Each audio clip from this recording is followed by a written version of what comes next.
First time 31st night আমি ঢাকাতে কাটালাম। 31st নাইট এবং বছরের প্রথম দিন ঢাকাতে আমার কেমন কাটলো সেটাই থাকবে আজকের ব্লগে। রাত 11:50-এ আমরা ছাদে যাই। ছাদে যাব না চিন্তা করেছিলাম, কিন্তু চারদিক থেকে এত বেশি বাজির শব্দ আসছিল যে পরে চিন্তা করলাম আচ্ছা একটু ঘুরেই আসি। যে দেখি পুরো আকাশটা আলোকিত হয়ে আছে ফানুস এবং বাজির আলোতে। দেখতে সুন্দর লাগছিল, কিন্তু আসলে এটা আমাদের পরিবেশ এবং পাখির জন্য খুবই হার্মফুল। তবে একটা বিষয় খুব ভালো লেগেছে, আমাদের পুরো বিল্ডিং এর একটা ফ্ল্যাটের একজন মানুষও কোনো বাজি আমরা ফাটাইনি। আমরা এখানে সবাই শুধু দর্শক ছিলাম। পাশের বিল্ডিং গুলা থেকে অনেক বাজি ফাটছিল, কিন্তু আমাদের বিল্ডিং থেকে একটা বাজিও ফাটেনি। তা হোক, গতকাল রাতে অন্যান্য দিন থেকে একটু ঘুমাতে দেরিই হয়। রাতে যখনই ঘুমাই না কেন, ঘুম থেকে ওঠার সময়টা তো ফিক্সড। ফজরের আজানের পর ঘুম থেকে উঠে সালাত এবং মর্নিং রিচুয়াল কমপ্লিট করে নিলাম। নামাজে দাঁড়ানোর আগে আমি প্রতিদিন একটা ডিম সিদ্ধ বসিয়ে দিয়ে নামাজ পড়ি। নামাজ পড়তে পড়তে আমার ডিমটা সিদ্ধ হয়ে যায়। সকালে নাস্তায় আমি সবসময় হেলদি খাওয়ার চেষ্টা করি, যদিও এত সকালে কিন্তু আমি প্রতিদিন ভাত খাই না। আজকে আমি যেহেতু কিছুক্ষণ পর হসপিটালে যাব, এই জন্য ভাত খেয়ে বের হচ্ছিলাম। কারণ সকালে আমি নাস্তা করি, এরপর ভাত খাই। তো আজকে একটু উল্টা করে নিয়েছি, আগে ভাত খেয়েছি এবং পরে আমি নাস্তা করব। খাওয়া দাওয়া শেষ করে আমি নিজে রেডি হয়ে নিচ্ছিলাম হসপিটালে যাওয়ার জন্য। বাহিরে প্রচুর ঠান্ডা, লাস্ট 10 দিন এত বেশি ঠান্ডা পড়েছে, শৈত্যপ্রবাহ গিয়েছে, রোদের মুখই চোখে দেখা যায়নি। আজকেও সকালে জানালা দিয়ে উঁকি দিয়ে দেখি ভীষণ কুয়াশা। এজন্য সেভাবে নিজেকে প্রিপেয়ার করছিলাম যেন কোনোভাবে ঠান্ডা লেগে না যায়। সুন্দর মতো কাভার আপ হয়ে বেরিয়ে পড়ি। বাইরে যে কোনোভাবেই মনে হচ্ছিল না এখন সকাল 8টা বাজে, বরং মনে হচ্ছিল এখনো ফজরের ওয়াক্ত শেষ হয়নি। এরপর আমি বাস ধরি। আজকে বাসে দেখি অরিজিনাল প্লান্ট রাখা, দেখে খুবই ভালো লাগছিল।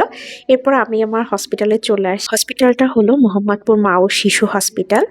আমি বেসিক্যালি রেগুলার ফলো আপের জন্য এখানে এসেছিলাম। আলহামদুলিল্লাহ আমি 5 মাস প্রেগনেন্ট। তো আমি এখান থেকেই শেষ পর্যন্ত ট্রিটমেন্ট নিব। ইচ্ছা সেটাই, বাকিটা আল্লাহ ভরসা। এদের সার্ভিস আলহামদুলিল্লাহ ভালো, একেবারেও খারাপ না। হসপিটাল থেকে বের হয়ে আমি কিছুটা অবাক হই, কারণ হসপিটালে যাওয়ার সময় যতটা কুয়াশা দেখছিলাম চিন্তা করলাম আজকেও হয়তো রোদ বের হবে না। কিন্তু 10টা নাগাদ যখন আমি হসপিটাল থেকে বের হলাম দেখি চারদিকে ফুটফুটে রোদ এবং কুয়াশা একদমই নাই। বাইরের পরিবেশটা অনেকটা ওয়ার্ম, ঠান্ডা বাতাসটা অনেকটা কমে গিয়েছে।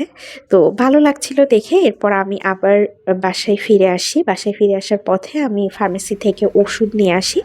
এবং আরেকটা গুড নিউজ হচ্ছে, আমার আজকে হসপিটালে ডায়াবেটিক্স, ব্লাড সুগার এবং প্রস্রাবে কোনো ইনফেকশন আছে কিনা এটা চেক আপ ছিল। আলহামদুলিল্লাহ কোনটাতেই কোনো অসুবিধা নেই। বাড়িতে এসে আমি একটু গরম দুধ আর খেজুর খেয়ে নিই। এরপর আমি একটু ভাবিকে হেল্প করছিলাম, কারণ ভাবিও আজকে একটু বাহিরে যাবে। ভাবি বেশ তাড়াহুড়ো করছিল, রান্না কমপ্লিট করতে হবে, নিজে রেডি হতে হবে, এরপর বাইরে যেতে হবে। এই জন্য আমি বললাম দাও আমি তোমাকে একটু হেল্প করে দিই। এরপর আমি গোসল করে নিই। গোসল শেষ করে এসে দেখি ভাবি অনেক কিছু রান্না বান্না করেছে। এখানে মাছ ভুনা করেছে, ডাল রান্না করেছে, ডিম ভুনা করে রেখেছে। তো আমি গোসল নামাজ সবকিছু শেষ করে খাওয়া দাওয়াটাও করে নিই। খাওয়া দাওয়ার ক্ষেত্রে আমি সবসময় ব্যালেন্স রাখার ট্রাই করি। যেমন এরকম কোনো ব্যাপার না যে আমি কখনো আনহেলদি খাই না, আবার এরকম ব্যাপার না। প্রেগনেন্সিতেও আমার এই প্র্যাকটিসটা আমি কন্টিনিউ করেছি। শুরুতে আমার কোনো হেলদি খাবার খেতে ইচ্ছা করতো না, ভীষণ মুড সুইং করতো, জাঙ্ক ফুড খেতে খুব ইচ্ছা করতো। তারপর নিজেকে অনেক বুঝিয়েছি, বুঝিয়ে কম হলেও আমি হেলদি খাবার খাওয়ারই চেষ্টা করেছি।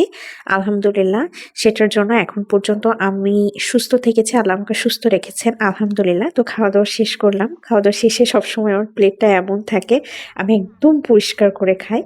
এরপর ঘুম থেকে উঠে বিকালে হচ্ছে আমরা একটু ছাদে যাই, কিছু কাপড় মেলে দেওয়া ছিল সেগুলো মানে একটু ঘুরতেও যাই। ছাদ থেকে নামতে নামতেই মাগরিবের আজান হয়ে যায়। এসে মাগরিবের নামাজ পড়ি। নামাজ আদায় করে নাস্তা করতে করতে আমি একটা বই পড়ছিলাম। এই আমানিবার্ড বইটা আমি রিসেন্টলি পড়ছি। এটা মেইনলি নর্মাল ডেলিভারি প্রসিডিউর এবং এ ব্যাপারে উৎসাহ দেওয়া নিয়ে বিভিন্ন বিষয় লেখা আছে। আর ওই যে বললাম আমি খাবার দাবারে ব্যালেন্স করি। তো বিকালে আমার যেটা ইচ্ছা আমি সেটাই খাই। তো এই ছিল আমার আজকের সারাদিন। আমার ব্লগগুলো ভালো লাগলে আমার চ্যানেলটি সাবস্ক্রাইব করে দিবেন। দেখা হবে অন্য কোনো ভিডিওতে। আল্লাহ হাফেজ।